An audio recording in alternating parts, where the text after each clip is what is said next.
ہم مدرسے ہی کے ایک طالب علم محمد اسامہ صلی اللہ علیہ وسلم سے درخواست کرتے ہیں کہ وہ آئیں اور اپنی تقریر پیش کریں۔ محمد اسامہ صلی اللہ علیہ وسلم۔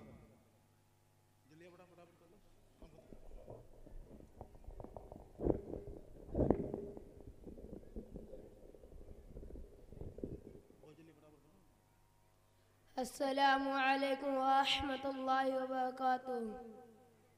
الحمد للہ الذی ہدانا لہذا وما كنا لنهتدی لولا ان ہدانا اللہ، ونشہد ان لا الہ الا اللہ وحدہ لا شریک لہ، ونشہد ان سیدنا ومولانا محمدا عبدہ ورسولہ۔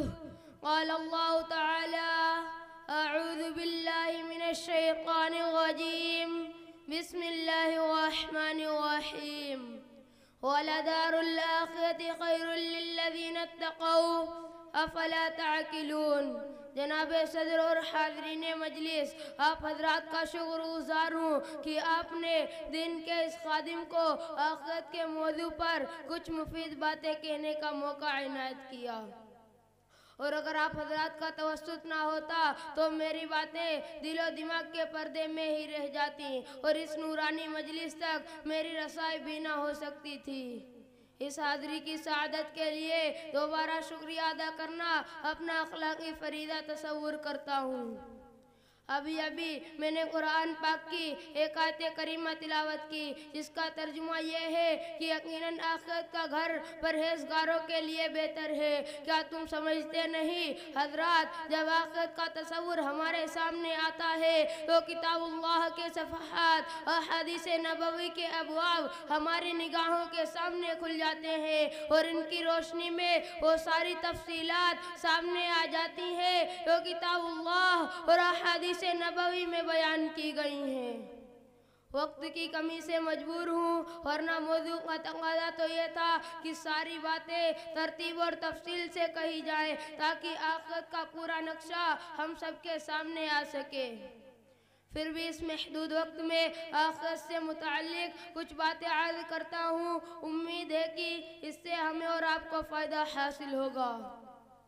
حضرات، قیامت کے برپا ہونے پر کائنات کا نقشہ ہی بدل جائے گا۔ قیامت کے وجود پذیر ہوتے ہی آخرت کا زمانہ شروع ہو جائے گا، جہاں اب کسی عمل کے کرنے کی گنجائش نہ ہوگی۔ اب صرف دنیا میں کیے ہوئے اعمال کا حساب و کتاب دینے کے لیے انسانوں کا عظیم مجمع ہوگا۔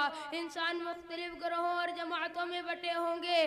انبیاء علیہ السلام کی جماعت الگ ہوگی، صلحاء کی جماعت الگ ہوگی، شہداء کی جماعت الگ ہوگی، کافر اور مشرکوں کی جماعت الگ ہوگی۔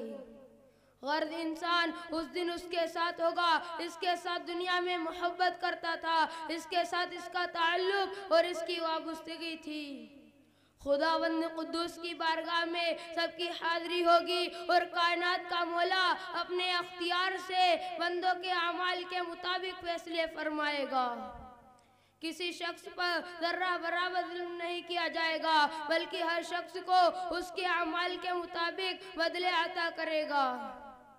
جن لوگوں کے نام اعمال داہنے ہاتھ میں دیے جائیں گے، ان کے ساتھ حساب و کتاب میں آسانی کی جائے گی، اور جن کے بائیں ہاتھ میں نام اعمال دیا جائے گا، وہ پریشان اور مضطرب ہوں گے، وہ اپنی موت کو پکاریں گے۔ حضرات، آخرت میں خداوند قدوس کے فیصلے کے مطابق اچھے اعمال والے اپنی کامیابی و کامرانی پر شاداں و فرحاں ہوں گے، اور مسرت اور خوشی سے پھولے نہیں سمائیں گے، مگر بہت سے افراد اپنی ناکامی اور نامرادی پر مغموم اور رنجیدہ ہوں گے۔ ان کے چہرے مہرے پر سیاہی چھائی ہوئی ہوگی، اور وہ اپنی ہلاکت و بربادی کا ماتم کرتے پھریں گے۔ مگر آخرت کی گھڑیاں اور ساعتیں اعمال کے کرنے کی نہیں ہوں گی کہ انسان اس وقت عمل صالح کر لے اور اپنے عمل بد کی تلافی کر لے، بلکہ وہ ساتھ اور وہ دن بدلے کا دن ہوگا۔ جیسا دنیا میں کیا ہوگا ویسا ہی وہاں بدلہ ملے گا۔ اس وقت حسرت اور افسوس کرنے سے کچھ کام نہیں بنے گا۔ آخرت کی ساتھ ایسی ہوگی کہ اگر انسان دوبارہ دنیا میں واپس آنے اور عمل صالح کرنے کی مہلت بھی طلب کرے تو اب اسے مہلت نہ ملے گی۔ بلکہ اس کو اس کے بدعمالی کے نتیجے میں بروں کے ٹھکانے تک پہنچا دیا جائے گا، اور اچھوں کو ان کے اچھے اعمال کی بنیاد پر اچھوں کی جگہ بھیج دیا جائے گا، جہاں وہ اپنے پروردگار کی تسبیح و تقدیس اور اچھے کاموں میں مصروف ہو کر خدا کی نعمتوں سے لطف اندوز ہونے لگے گا۔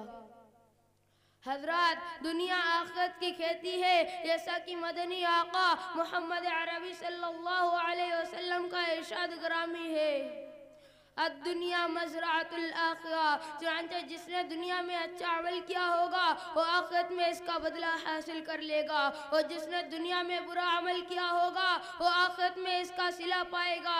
یہ قدرت کا انتظام ہے کہ خداوند قدوس نے انسانوں کو خیر و شر دونوں کے راستے بتلا دیے تھے۔ اب انسانوں کو ان دونوں راستوں میں سے جو خدا اور اس کے رسول تک پہنچنے اور اس کی رضامندی کا راستہ تھا، اس کو اختیار کرنا چاہیے تھا۔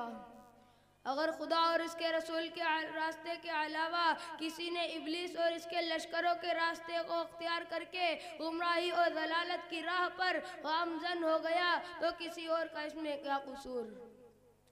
اب کرنے والا خود جانے اور سمجھے اور اس کی پاداش کا مقابلہ کرے۔